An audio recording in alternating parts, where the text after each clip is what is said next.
brace yourselves. Brace yourselves. The Sussex circus from Australia continues a few months later. There is a lot of pressure in this kitchen. I don't like to cook that way. Meghan Markle is not that good at acting. This MasterChef appearance, we're finally seeing it. And let me tell you, it just gets worse. Meghan Markle made one of the co-hosts cry. Meghan is nasty. Absolutely nasty. And she can't help herself. There were moments from filming that won't be aired due to Yao and Markle's personality differences. Meghan Markle walked into the MasterChef Australia kitchen expecting a polished television triumph. Instead, the episode has not even aired yet, and the whole thing is already being branded a master mess. Propel her image as a chef, and yet somehow the appearance has turned into master mess. A simple guest appearance has exploded into reports of backstage frustration, an upset judge, awkward exchanges allegedly cut from the final edit, and one giant question that Meghan's team cannot seem to answer. If she does not want anyone calling her royalty, why is she still introduced to the world as the Duchess of Sussex? Now, we did hear a couple of months ago, reported by news.com.au, that Meghan was really frustrated by this royals introduction. And now we hear that the judge, Yo, she was left upset and she actually wanted to reach out to Meghan, but was advised not to bother. That contradiction is now swallowing the entire appearance. The food is barely the story anymore. The recipes are barely the story. Even the contestants are being pushed into the background. MasterChef drama that's dropping before the even episode airs, which is so incredibly typical for Harry and Meghan, it seems, especially Meghan. Nothing but drama and toxicity follows this woman everywhere. Once again, the drama surrounding Meghan has become bigger than the project she was supposed to promote. Network 10 has released the first real look at Meghan's long-awaited appearance on MasterChef Australia. Here we go. I loved it. The episode was filmed during her April visit to Australia and is scheduled to air on Sunday, July 26th. She arrives as a surprise guest judge, walks into the famous kitchen, presents the remaining contestants with a collection of seasonal ingredients, and asks them to create a dish inspired by personal memories. Meghan had invited herself onto MasterChef Australia as a guest. It's not just etiquette, it goes to self-respect. These two don't have any. It's clear, just my opinion. On paper, this should have been perfect for her. Meghan has spent months selling herself as a lifestyle figure. Her Netflix series, With Love Meghan, revolves around food, hosting, flowers, gardens, presentation, and carefully arranged domestic perfection. The show has even received a Daytime Emmy nomination. Will MasterChef get an Emmy for this as well? I don't know. We're about to find out. Meghan Markle needs to give up on this dream on somehow having a chef career or something and try to do something that's a little bit more in her wheelhouse. A MasterChef appearance should have given her brand a powerful boost.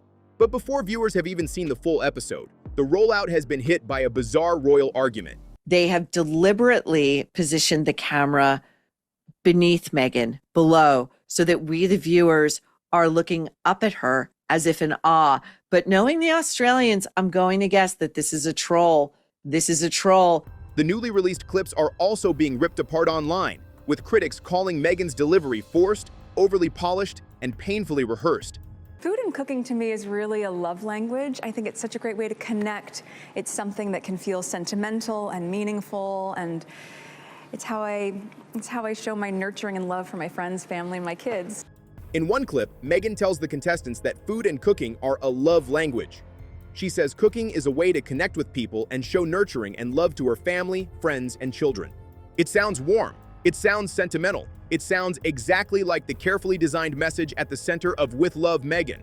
The problem is that audiences have heard this kind of language from her again and again. I find it fitting the thumbnail they chose for this because she's doing this. She's doing this. Like the manic expression and the fakery there. You can feel it just in that expression. It's almost as if they are subtly shading her, which I think they are. Before we continue, I want to mention something really quick. Organizing your family's important information is one of those things most of us know we should do, but we keep putting it off. That's exactly why there's the Family Vault. It gives you one place to organize your important documents, insurance, medical information, passwords, and more, so everything is easy to find when it's needed. You'll find the link in the description, or you can scan the QR code on your screen. That's all. Now let's get back to today. Everything becomes meaningful. Everything becomes nurturing. Everything becomes a connection. Even a table of vegetables has to arrive wrapped in a speech about love. I'm surprised I didn't have some of Meghan's jam on display while they were at it. There is nothing wrong with enjoying food or using cooking to bring people together. But MasterChef is a high-pressure competition. These contestants are fighting for their place near the end of the season. They are not standing inside a softly lit Montecito kitchen arranging flowers for brunch. During a tour of the pantry, she spotted a Meghan signature item. Some edible flowers. Edible flowers. Love that. A wine. It's so dumb. I hate the flower sprinkles. It's so dumb. It's so stupid. And then the entertainment reporter really tries to push this home here. As contestants might include them, as Meghan often did on her show. Flower sprinkles. If we must. You do not. The full flower sprinkles thing, guys, is just so... It's just such weak sauce. Meghan admits that she does not like cooking under pressure. She says she prefers to cook in a relaxed fashion. Her advice to the contestants is to have fun, keep a sense of humor, and cook from the heart. Again, it sounds pleasant, but what does it actually give them? They are on a clock. Their dishes are being judged. One mistake could send them home. There is a lot of pressure in this kitchen. I don't like to cook that way. I like to cook in a really relaxed fashion. So all I could say to the competitors was to just remember to have fun, to keep a sense of humor about it, and to cook from the heart. Cook from the heart is not a technique. It is not a flavor combination. It is not a rescue plan when a sauce breaks with 5 minutes left. This was Meghan's opportunity to prove that her lifestyle image had real substance. She could have spoken directly about balance, acidity, texture, timing, heat, or how to use the ingredients in front of them. Instead, the promo gives viewers another polished lifestyle slogan. Just remember to have fun, to keep a sense of humor about it, and to cook from the heart. Oh, what wonderful advice, Meghan. Thank you so much for that. Yes, cook from the heart. Is this the same cooking like you do, Meghan, when you're cooking your dog biscuits, or when you're teaching us how to make jam? Is that what we're talking about here? Or when you're sitting around a table telling us how to make Christmas crackers and how people in the UK cross their arms and crack their crackers? Is that what we're referring to? Then comes the ingredient table. Meghan presents citrus, lemons, macadamia nuts, local Australian honey, Brussels sprouts, and other seasonal items. When Brussels sprouts are mentioned, she proudly reveals that Archie and Lily eat them. The judges react as though she has announced a medical miracle. My kids eat Brussels sprouts. That's impressive. That's impressive.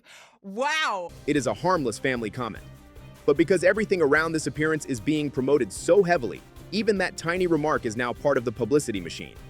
There aren't many other parents who could truthfully say their kids eat Brussels sprouts, but there are probably plenty keen to see just how Meghan fares in the high-pressure kitchen. My kids eat Brussels sprouts. That is the big relatable moment. My kids eat Brussels sprouts. That's impressive. So she has to it's really funny, guys. She has to show off, go, my kids eat Brussels sprouts. Meghan, you admitted in the magazine, you just have a bunch of stuff in the freezer for the kids. You even do the freezer waffles for them. And we actually saw that because you made a big deal about making waffles for yourself in a waffle maker and clearly gave your kid Eggos. So I'm not doing this to criticize. There's nothing wrong with doing frozen chicken nuggets, frozen waffles. Like, I understand a mom is busy, but part of the point for Meghan and part of what she's trying to sell is that she loves being in the kitchen and cooking. And I just don't get the sense of that. Then Meghan spots edible flowers, one of the most recognizable decorations from her own lifestyle show. She calls them flower sprinkles and lights up at the sight of them. Of course she does. Because, of course, Meghan's an expert in the table. She knows everything about how to arrange a table. If this appearance needed one image to summarize the entire Meghan lifestyle brand, it might be a tray of edible flowers. Beautiful on camera, carefully arranged, immediately recognizable. But critics argue that the appearance is once again heavier on presentation than actual cooking knowledge. That criticism may be harsh, but the promo makes it easy. Oh my gosh. We got to have honey, strawberries. Thankfully, no as ever products. Honestly, they don't look that engaged. They're like, oh, whatever. We have to deal with this woman who just doesn't know anything about cooking. We hear a great deal about feelings, love, family, connection, relaxation, flowers, and cooking from the heart. We hear far less about the difficult work the contestants actually have to do. And that is why this appearance matters beyond one television episode. Meghan is not merely appearing as a random celebrity judge. She is trying to strengthen an entire business identity built around food and lifestyle content. MasterChef is one of the biggest cooking franchises in the world. Well, here we go, ladies and gentlemen. The promo for Meghan Markle's long-awaited appearance on MasterChef Australia has just been released ahead of its air date. And let me tell you this, it is just as nauseating and as diabolical as you can imagine. It looks like a standard television entrance, except reports claim Meghan's team had specifically told producers not to use the word royalty. Not her title, not Duchess of Sussex, the word royalty. Meghan Markle made one of the co-hosts cry over the use of the word royalty, which is utterly bizarre as Meghan is obsessed with her own title. According to reports first circulated after filming, Meghan and her team were left frustrated by the introduction. Now a fresh report claims Poe herself was upset after realizing that one enthusiastic sentence had pulled her into a royal protocol dispute she never expected. Was reportedly very frustrated by Yao's remark, which in turn upset the judge. It wasn't about Meghan personally, the insider claimed. Poe felt like she had been unintentionally drawn into royal protocol issues she never intended to be part of. A second source allegedly told Yao, but it was about Meghan because it's not really a breach of royal protocol to call her royalty. That's a little bit ridiculous. Think about how absurd this is. Poe was hosting a cooking competition. She was not negotiating a treaty with Buckingham Palace. She was not announcing a state banquet. She was introducing a surprise celebrity guest on MasterChef. Yet one harmless word reportedly created a backstage problem. Yao wanted to personally apologize to Markle, but was dissuaded. She was willing to reach out immediately, but she was advised to leave it to production to handle, i.e. Meghan didn't want to talk to her. That's the thing. I actually think Meghan probably did not want to interact with her in the slightest. Meghan, and we've heard this as well, likes the peasants to go through other people. She doesn't want the peasants bothering her. So she wouldn't even accept apology or probably hear an apology, in part because to her, to Meghan, Ms. Yao is a peasant that she doesn't want to interact with. Sources claimed Poe wanted to contact Meghan personally and apologize. However, she was allegedly advised to leave the matter to the production team. Another report suggested that a few playful moments between Poe and Meghan did not land as intended and were removed during editing. Meanwhile, a third source claimed that there were moments from filming that won't be aired due to Yao and Markle's personality differences. Poe is full of energy. She's always joking and lifting the mood. She tried to bring that same spark with Meghan, cracking a few playful lines. But not all of it landed as intended. That does not prove there was a giant screaming match. It does not prove anybody cried. And a source close to Meghan has denied that she was upset at all, insisting that she had a wonderful time during filming. But the denial does not erase the central problem. Why was there reportedly a rule about the word royalty in the first place? Because Meghan seems to upset everyone. She can't go anywhere and just be normal. And this is, again, the problem with Meghan is that she's so constrained. She's so controlling. She can't be normal. Meghan and Harry stepped away from senior royal duties years ago. They have repeatedly presented themselves as independent from the institution. Fine. Then why does nearly every major appearance still lean on the titles that came from that same institution? The promo does not introduce her as entrepreneur Meghan Markle. It does not introduce her as actress Meghan Markle. It does not simply say television host Meghan Markle. It says the Duchess of Sussex. So the title is valuable enough to use for attention, branding, promotion, and prestige.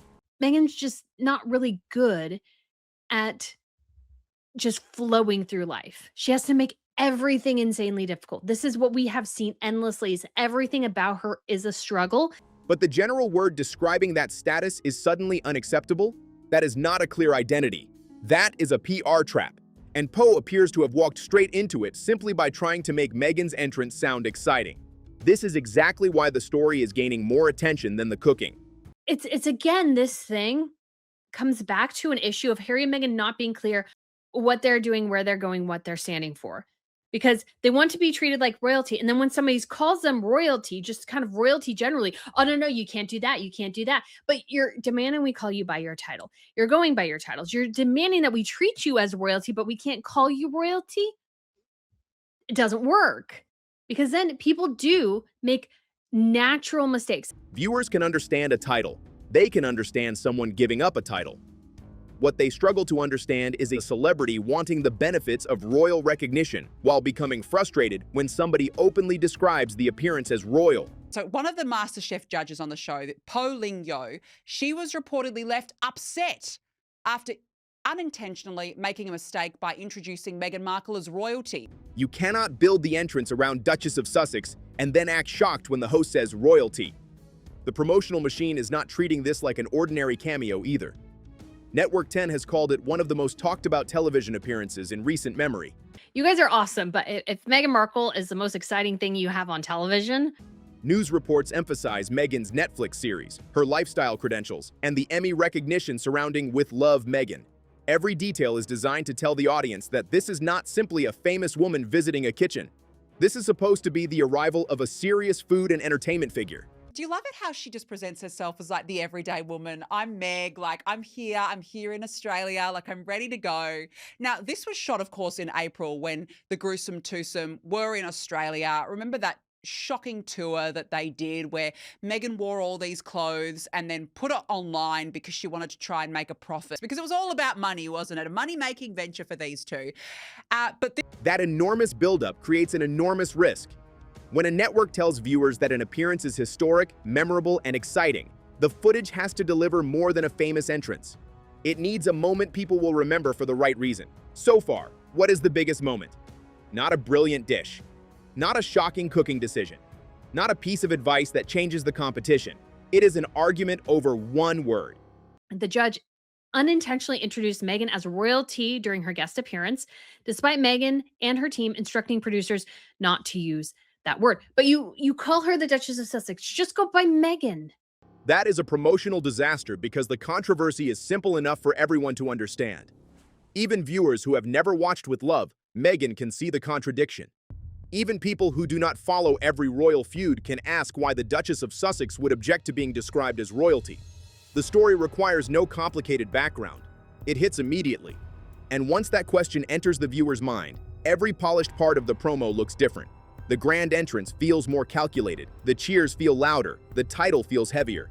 Instead of proving that Meghan has moved beyond royal drama, the show accidentally drags the royal drama directly into the pantry.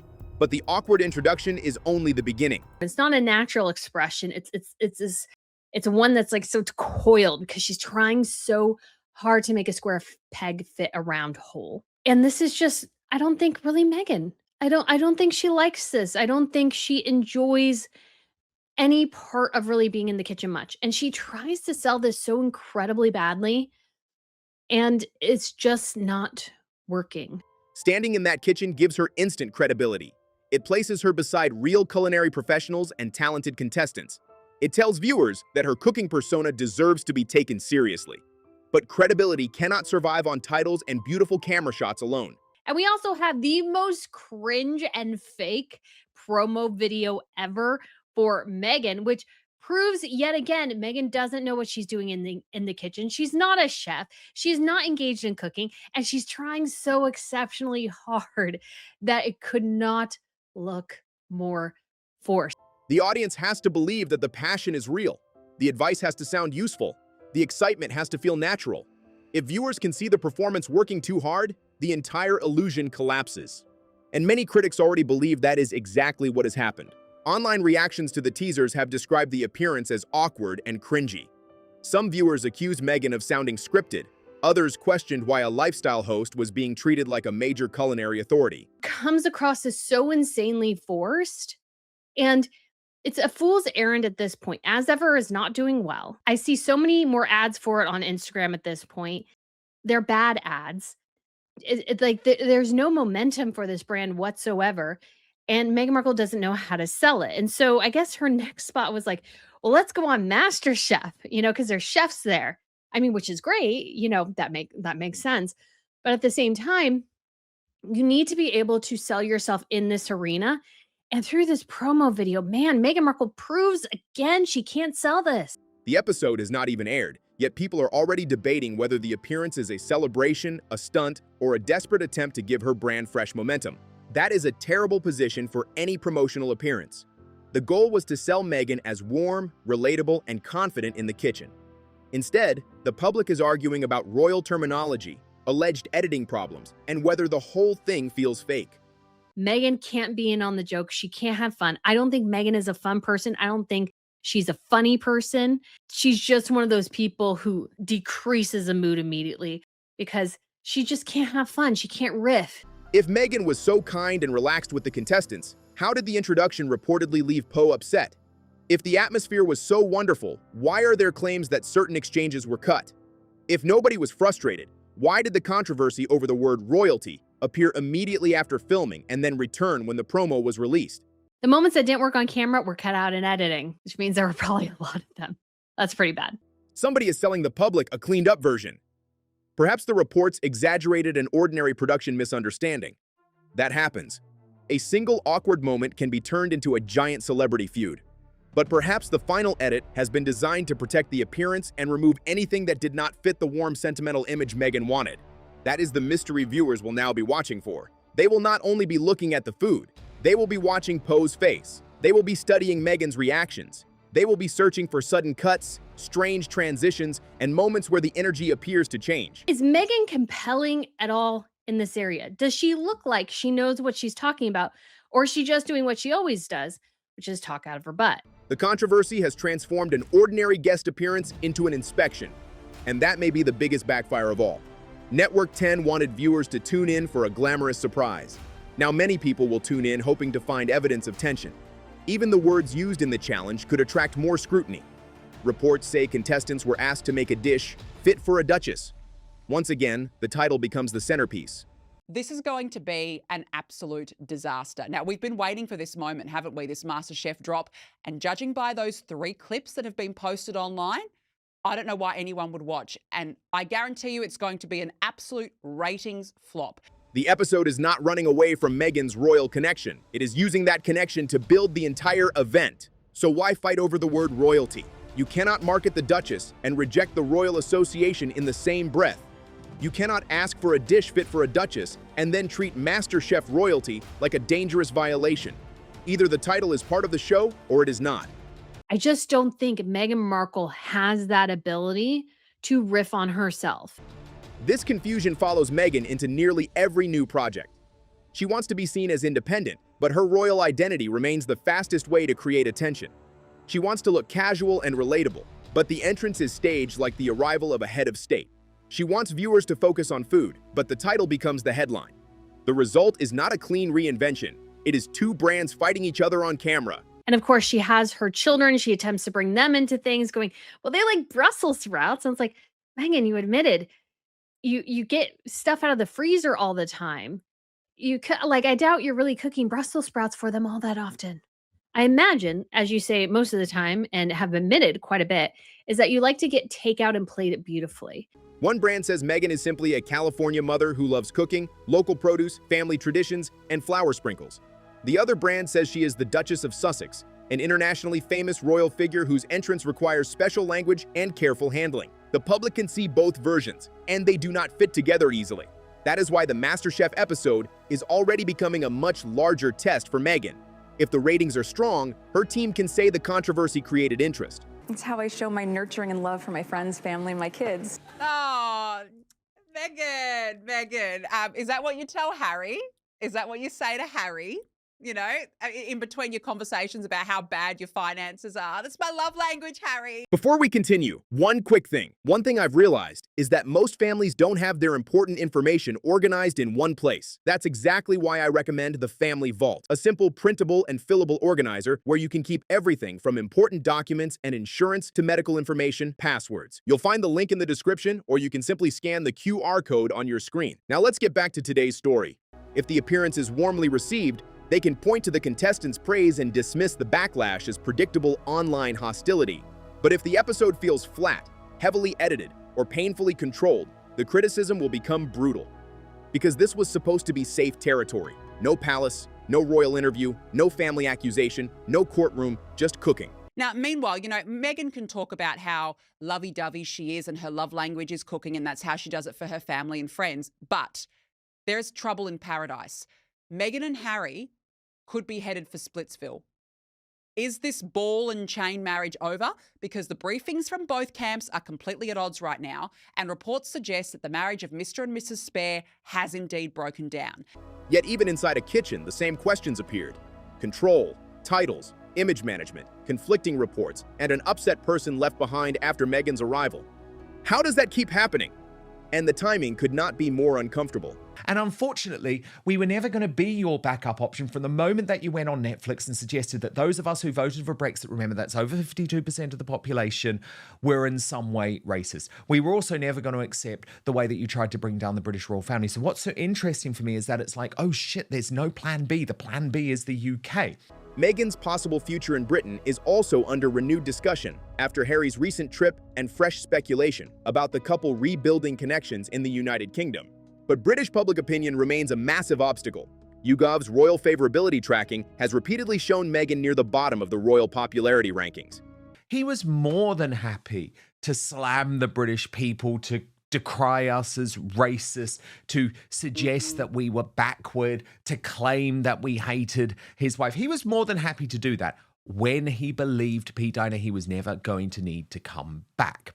In January, only 19% of Britons viewed her favorably, while 66% held a negative view. An April tracker still placed her favorable rating at only 20%. Those figures are not a direct vote on whether Meghan should be allowed to return, but they are a brutal warning about the reception waiting for her. We haven't enjoyed it, and we do not forget it, and we will not forget it, okay? And we're not going to forgive either, because you can't bring the late Queen Elizabeth II back and allow her to live her last couple of years in peace. Likewise, Prince Philip.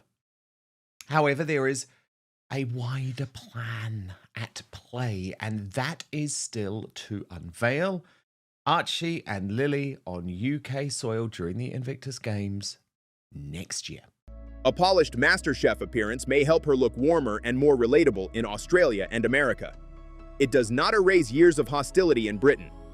And if reports of special demands and royal language disputes keep following her, they may reinforce the exact image her team is trying to destroy. The problem is no longer a lack of exposure. Meghan gets exposure. She gets headlines. She gets major platforms. Harry and Meghan bring toxicity wherever they go, whether it is in person or online. It's just always seemingly toxic with them. And that's part of the reason why nobody wants them around. It's never easy. It's never simple. It's always complicated. And when it comes to the United States, especially, we really appreciate hard work in America. And that's the last thing Prince Harry and Meghan Markle do is hard work. They barely work at all. And then they want all the praise, all the accolades, all the attention, all the glory for doing the minimal bare work that they do. The problem is what happens after the cameras start rolling. Will the full episode prove the critics wrong? Will viewers see a kind, relaxed guest judge who connects naturally with contestants? Or will the careful editing make the whole appearance feel even more controlled? One thing is certain. Meghan went into MasterChef hoping to serve a lifestyle triumph. Before the dish has even reached the table, the controversy has already boiled over. Now tell us what you think. Was MasterChef royalty an innocent introduction that Meghan's team should have ignored? Are the backstage reports being exaggerated? Or does this prove that Meghan still wants the royal title without accepting everything that comes with it? Drop your thoughts in the comments, subscribe to Crown Clash, and stay with us because the full episode has not even aired yet, and this master mess may only be getting started.